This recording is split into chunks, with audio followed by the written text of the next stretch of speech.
ሰላም እንዴት ናችሁ? የነጅሆም ኩኪንግ ቤተሰቦች ቤዛ ክፍል 93 እንዲላችሁ መጥቻለሁ። ላይክ፣ ሼር፣ ሰብስክራይብ በማድረግ እስከ መጨረሻው አብረው የሚቆዩ።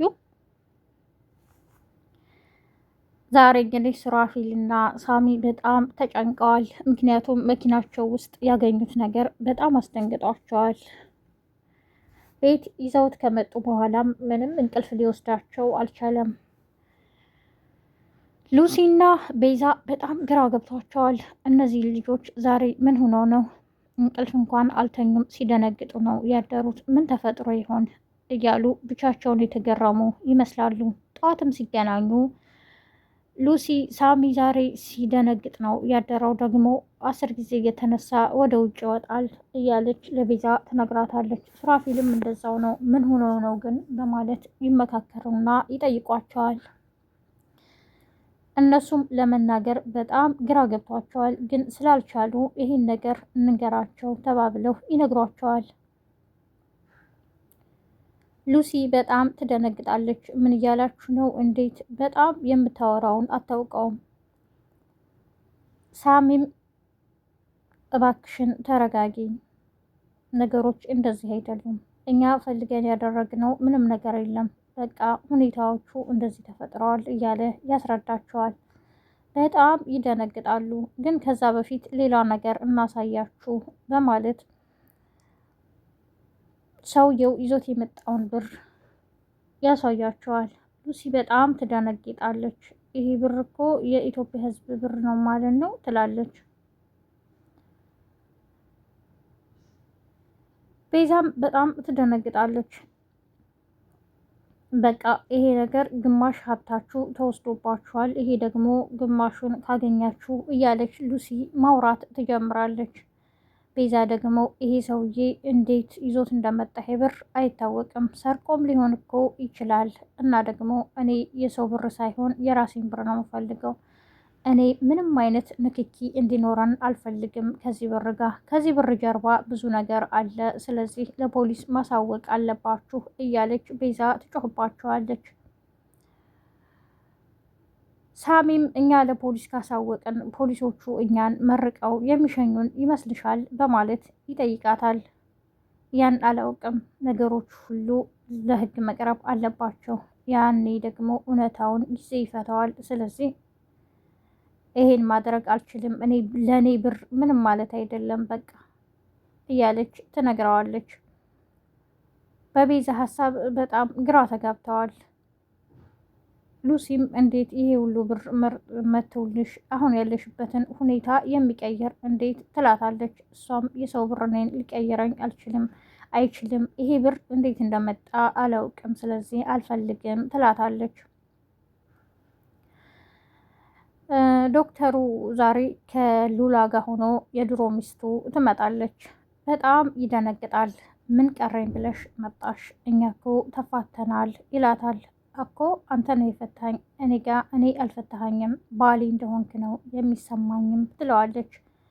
ይች ልጅ ማናትም በማለት ትጮኻለች። ለእያንዳንዱ ዋጋ ብዙ ነገር ያስከፍልሃል፣ ጠብቅ፣ እሰራልሃለሁ በማለት ዝታበት ትሄዳለች። ሉላም እንዴ ሚስቴ ጋር ተፋተናል አላልክም እንዴ ትለውና የተቆጣች መስላ ትተው ትሄዳለች። ሉላ ከዛ ቤት እንዴት መውጣት አለብኝ፣ ከዚህ ከሰውዬ እንዴት ልገላገል እያለች እያሰበች ነበርና ድንገት ይሄ ነገር ሲፈጠር አጋጣሚውን ተጠቅማ ወጥታ ሄዳለች። እቤቷም ከገባች በኋላ ልክ እንዳዘነ ሰው ታስመስላለች። ወይዘሮ ዘርፌ ይች ልጅ ምን ሆና ነው በማለት ግራ ትጋባለች። ዶክተሩም ጉዳዩን ከጨረሰ በኋላ ወደ ወይዘሮ ዘርፌ ቤት በመምጣት ሉላ የለችም እንዴ ይላታል። ሉላ ከትናንት ጀምራ የተፈጠረውን አላውቅም፣ መኝታ ክፍሏ ገብታ ታለቅሳለች ትለዋለች። እና ሉላ ደግሞ ለአክስቷ ነግራት ነበር ስለተፈጠረው ነገር። እንዴ ሚስቴ ጋር ተፋትቻለሁ አላለም እንዴ እንዴት እያለች ስለነበረ ትነግረዋለች። ሚስቴ ጋር ተፋትቻለሁ ብለህ ታዲያ ምን ልታደርግ መጣች? ሉላ ይሄ ነገር ሳያስቀይማት አይቀርምም ትለዋለች። አይ እሱ ያለቀለት ጉዳይ ነው፣ እንዴት እንደተፈጠረ እኔ ራሱ አላውቅም አሁን ሉላን እንውጣ ምሳ እንብላ በማለት ይዟት ይሄዳል። ትንሽ መኪና ላይ ጭቅጭቅ ይጀምራሉ። እንዴት እንደዚህ ሆነ ግን አንተም አክስቴም የሆነ የምትፈልጉትን ነገር ካገኛችሁ በኋላ እኔን ከጨዋታ ውጭ ማድረግ ነው የምትፈልጉት እያለች ትነግረዋለች። ምን ማለት ነው? አንቺ እኮ እኔን አገባሽ ማለት የአንቺ ንብረት የኔ ንብረት የአንቺ ነው፣ የአንቺ ደግሞ የኔ ነው እያለ ያወራታል። ግን እኔ ምልሽ አሁን ንብረቱ ቢመለስ ንብረቱን መልሰሽ ለቤዛ ነው የምትሰጪው ይላታል። እኔ በጣም ግራ እየገባኝም ነው እያለ ይጠይቃታል። አሁን ለምንድን ነው የምንጨቃጨቀው? ካሁኑ ገና ሳንጋባ የኔ ያንቺ መባባል ከተጀመረ በኋላ ምን ሊፈጠር ነው ትለዋለች ቤዛ። እኔ ለማንም አልሰጥም። ሉላ ገንዘብ አትወድም ያለህ ማን ነው? ለምን ለቤዛ እሰጣለሁ? እኔ ራሴ ነኝ የምወስደውም ትለዋለች። አክስቴ ያቀረብክላትን ሀሳብ የተስማማች አይመስለኝም በማለትም ትነግረዋለች።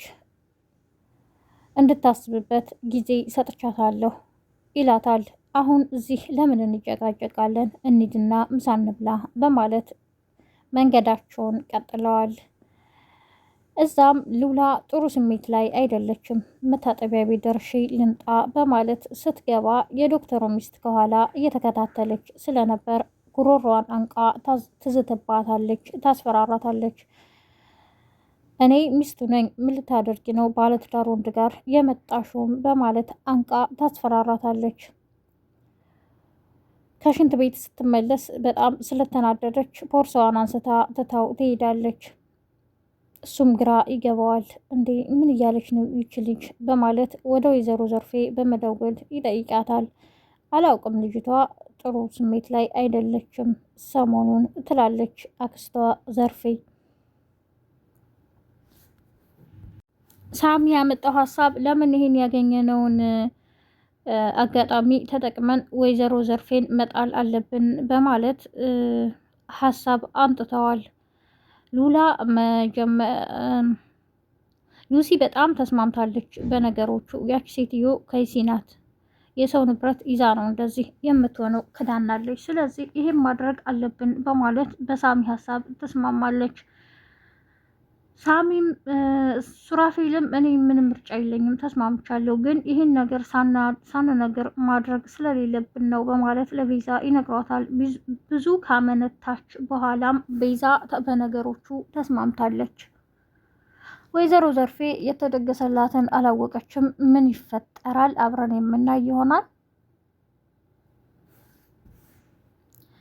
የዶክተሩ ሚስት መንገድ ላይ አሁንም በመጠበቅ ትከታተላለች። ድንገት በመንገዷ ቤዛ ስታልፍ ታገኛታለች። ቤዛን እጇን ጠምዝዛ ታስፈራራታለች። እባክሽን እኔ ስም ተሳስቶብሽ ሊሆን ይችላል ብትላትም ልትሰማት አልቻለችም። ምክንያቱም ቤዛና ሉላ አንድ አይነት ስለሆኑ በሉላ ምክንያት ቤዛ እየተደበደበች ነው መንገድ ላይ። ኧረ ድረሱልኝ እያለች እየጮኸች ነበር።